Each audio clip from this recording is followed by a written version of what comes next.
Hello, I'm Toni Hodge, actually Toni the Tea Mistress, and I'm here with Erica Hermsen, and she is the founder of EverWild Forest School. So we're going to find out what's under the hood here. Yes. What she's got in that thinking cap of hers and what they've got activated right now. It's really exciting, and I don't know if you've ever had something come up in your life where you just look at it and you go, oh my gosh, this is someplace where I can make a difference. And I've kind of always wanted to make a difference somewhere. And so my purpose right now is to really form a strong scholarship program. And Erica's been really generous to allow me to start working on that with them. And so, Erica. Hi. Hi. Welcome to the forest. Yeah, we are in classroom right now. Yeah. So tell me, what exactly is Forest School? Oh, Forest School is a movement that's actually been around for decades. And it started over in Europe, with mostly in Northern Europe, with what they called rain or shine schools. And it was sort of the answer to what was becoming something that was turning into more indoor learning. And the people there were just really interested in getting the kids back outside. The word kindergarten is children's garden, and it really did start with being outside and learning with nature. So the people of Denmark and up in Norway, they started doing these rain or shine schools, all-weather nature schools. Way back in, I mean, reports differ, but in the 50s was really when it started taking off. And then it started coming over to the United States. And different programs started implementing forest or nature-based programs that were all-weather, all outdoors. That they started to see the impacts of what this would do on children's well-being, on children's physical health, and most importantly, mental health. And so what they could see there was just the incredible impacts that had that went along with outdoor learning. And so a forest school is a 100% outdoor program that uses nature as the main tool for teaching a variety of concepts. And really, it's a holistic education program that helps elevate a child's cognitive, social, emotional, and physical health. Well, I just learned some new things today. Yes. That's exciting.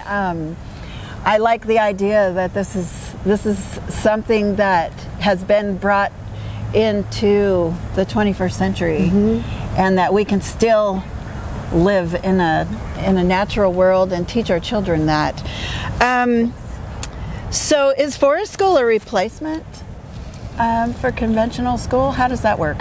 Forest School can be a replacement for conventional kindergarten. At least here in Idaho, kindergarten is not required by the state. So it's a great way to introduce children to more formalized learning, group learning, community and relational learning with structure. And so Forest School can be a replacement for indoor or more traditional learning in that sense. We offer our half-day kindergarten, and next year we'll be launching a full-day kindergarten, which I know we'll talk more about that. In terms of the older kids, it's what we call homeschool enrichment, and so it lines up better with a homeschooling or at-home learning environment because it's just a few days a week, and again, it's part-time. So it's harder to meld that with an all-day traditional learning program. So we have a lot of homeschoolers here in the Treasure Valley who utilize us as an enrichment program for their at-home instructional piece. That's exciting. Yeah. So I guess the next logical question would be, so what are kids learning? Kids are learning so much out here. And like I mentioned before, we use nature as the tool for teaching a variety of concepts, mainly STEM, which is science, technology, engineering, and math. We also mix in the arts, history, and literacy. So all of that is sprinkled into our curriculum throughout the year. We have what's called a place-based curriculum. So we utilize the seasons to inform what we will be teaching. So for example, right now we are in December. This week we're learning about winter adaptations for trees. So we're talking about evergreen trees, deciduous trees, conifers, pines, firs, which are all different. And we talk about those, but at the same time, we're doing cross-curricular learning. So we're taking pine cones, maybe 5 pine cones, and we're taking 3 evergreen boughs. How many does that make? But we do it in a way that is also inquiry driven, so that the children get to choose which materials they get to manipulate. So it also has that piece of self-motivation in there, and that cross-curricular where we're learning the science and natural history of evergreen trees, but we're also using math and even geometry as we're talking about Fibonacci sequence with different conical shapes, things like that. So all of that can be wrapped up into just talking about evergreen trees. Wow. Yeah. I want to go. Yeah. So I'm sure that some of the things that are going to be going through people's heads that may be watching us speak might be, what is the bathroom situation like for children who are all outside all the time? Yeah, bathroom situations in an outdoor environment can vary depending on the child. We do allow nature toilets for number 1 only. And what we do is we find a tree that we designate for that week, and we can utilize that tree as our place where we can urinate. But we also teach what we call, or what is called, known as leave no trace. And so we dig the holes to put our waste in, urine at least, liquid waste, and bury it and make sure that when we come back next week, we're choosing a different tree. We're going somewhere else. Now we also have pop-up privacy tents, and then it's called a luggable loo. So it's a 5-gallon bucket that the kids go in as well. And they have a biodegradable bag that's used for number 2 and a lot of number 1s as well.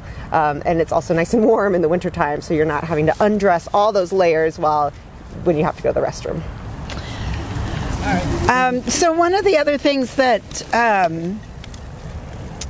probably is going to be another question, which you basically answered, but let's go into it a little deeper, because I think a lot of people were like, so rainy days, cold weather, maybe even snow. What's our protocol? Yes. So as an all-weather outdoor school, we get the question a lot of, what do you do when it's cold and rainy? And the answer is we gear up and we go out. Now, gear can be very expensive, and so we understand that there is a barrier here for some families to go outside. The saying goes that there's no bad weather, just inappropriate clothing. But we do try to help our families as much as we can by offering discount codes to various outdoor outfitters, as well as we do have a program where it's a checkout library system with extra clothes that we can provide through donations that we receive. We're still working on building up that program a bit more. But just like any ski day you might take, or day up in the mountains, kind of the same thing. You would get all your snow gear on, your layers. We always start with base layers. Merino wool is the best, the polyurethane blend, anything that's non-cotton. Putting that on, then you have like a fleece or denim overlayer, and then another jacket over that, and anything waterproof, and then hats, gloves, thick socks and boots are always a must. So if someone is wanting to participate and put their child in school, is this information available on your website? It is. We have a gear list on our website under the About tab, and then Gear Guide, I believe it's called. We also have what's called a family guidebook that can be downloaded on our website as well, and that has every bit of information that talks about forest schooling, what we do in class, as well as all the gear recommendations that we provide. Awesome.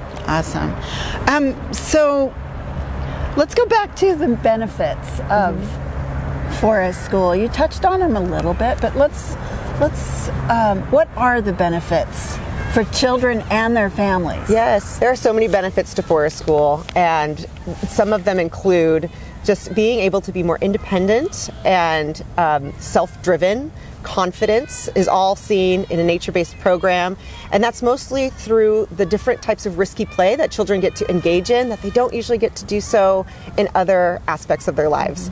Autonomy is something that's really strong here in our program, where the children get to choose what they are doing with their own space in their own bodies, of course, as long as it's safe. We're here to help guide them through some risky play, experimentation with certain things like sticks, climbing trees.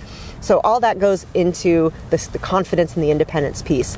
They also benefit from just being in the great outdoors. As you likely know, vitamin D is a huge, it's so good for your body.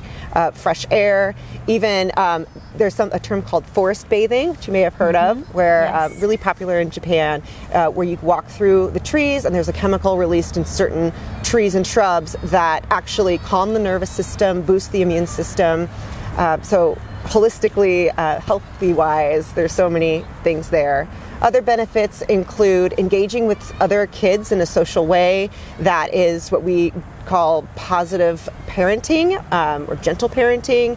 And it's a way that we engage with the children and have them engage with each other that's really focused on that social emotional piece. We practice empathy and compassion. We talk about how to discuss our problems in a productive way.